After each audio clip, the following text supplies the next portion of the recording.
El Porfiriato fue un periodo de la historia de México durante el cual el poder en México estuvo bajo control del militar oaxaqueño Porfirio Díaz entre el 28 de noviembre de 1876 y el 25 de mayo de 1911. El periodo se acota a partir de dos acontecimientos políticos. En este periodo tuvo como antecedentes la doctrina Monroe, acuerdo anglo-francés de no intervención post-movimiento insurgente, reconocimiento de Gran Bretaña como país independiente después del derrocamiento de Iturbide, conflictos económicos políticos con Francia, pérdida de más del 50% de territorios, Texas 1836, California y Nuevo México 1848. Una de las causas antes de esto sería que Benito Juárez es reelecto presidente y después Porfirio se levanta contra el gobierno y triunfa, al igual que el general Díaz es electo presidente de la República. ¿Cuáles personajes? Francisco I. Madero, también conocido como Francisco Ignacio Madero González, nació el 30 de octubre de 1873 en Coahuila. Fue un empresario muy reconocido, también un gran político de México durante el Porfiriato. José Yves Limantour, este personaje nació el 26 de diciembre de 1854 en México. Él gozó de su infancia una gran riqueza familiar. Después fue un gran político mexicano y también el principal financiero. Muere en 1935, ahora Porfirio Díaz. También conocido como José de la Cruz Porfirio Díaz Mori, nació en Oaxaca el 15 de septiembre de 1830. Fue un militar y por lo cual también un político que gobernó por 34 largos años en México. Él muere el 2 de julio de 1915 en París a los 84 años.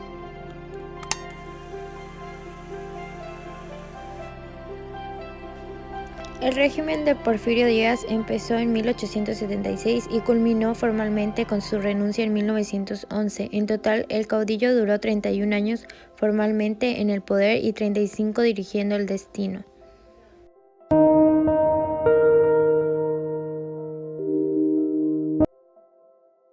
Veremos consecuencias del Porfiriato.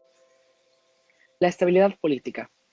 Desde su independencia en 1810 hasta que Porfirio Díaz instaló su gobierno de facto, México se caracterizó por las constantes confrontaciones a nivel político. La lucha ideológica entre liberales y conservadores, las intervenciones extranjeras y la guerra de la Reforma eran los detonantes de la conflictividad. Ahora veremos la modernización. El Porfiriato se propuso como objetivo la construcción de ferrocarriles. Así, utilizando fondos de inversión extranjera, se construyeron unos 24,000 kilómetros de vía. Además, el suministro de electricidad a las ciudades, la creación de complejos industriales, la rehabilitación de instalaciones portuarias y el desarrollo de la minería de metales industriales abrieron la puerta a la modernización del país. Crecimiento económico. La solidez de las finanzas mexicanas, el establecimiento de una moneda estable y la tranquilidad política y social atrajeron la inversión extranjera. Así, los fondos europeos y estadounidenses permitieron la construcción de la infraestructura requerida. La exportación de productos naturales superó la importación de manufacturas, alcanzando un nunca visto superávit comercial. Distribución desigual de la riqueza. La mayor parte de la población siguió siendo predominante pobre y rural, y la división de las clases sociales se profundizó. Con el surgimiento de la clase media en las ciudades se amplió la brecha entre el México urbano y el rural. Características. El Porfiriato fue una dictadura y como tal centralizó el poder en la figura de Porfirio Díaz, cuya voluntad suplantó las garantías establecidas en la Constitución de la época, convirtiéndose en el motor y el volante del país entero.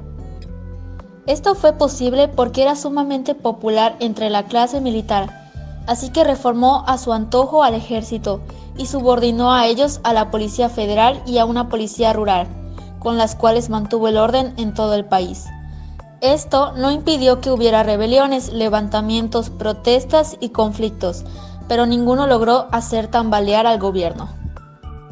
Los cultivos de café, azúcar y algodón aumentaron considerablemente, aunque no tanto como la actividad minera, como el hierro, cobre y plomo, y la explotación petrolera.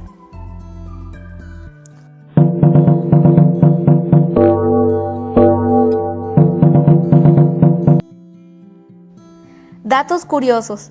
¿Sabías que Porfirio Díaz peleó en la batalla del 5 de mayo? ¿Sabías que Porfirio Díaz peleó con Santa Anna siendo parte del ejército? ¿Sabías que Porfirio Díaz mandó a poner la primera línea de teléfono que existió en la República Mexicana, que se tendió entre el castillo de Chapultepec y Palacio Nacional en 1878? ¿Sabías que entre las aficiones de Porfirio Díaz se encontraba el juego de naipes del billar? ¿Sabías que Porfirio Díaz se casó con su sobrina Delfina Díaz?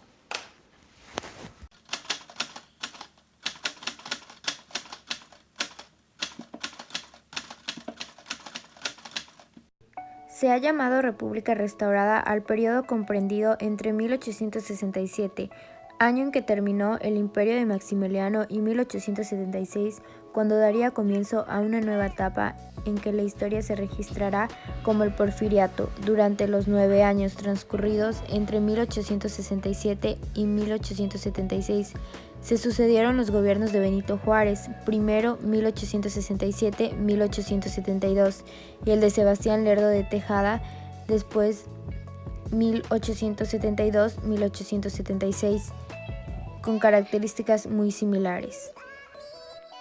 Ambos presidentes eran civiles y por lo mismo imprimieron intentos por reconstruir el país, o mejor dicho, por empezar a construir un México moderno y poner en práctica los proyectos que desde la Revolución de Ayutla estaban en el pensamiento de los hombres de la generación de Juárez y en las leyes que elaboraron. Causas.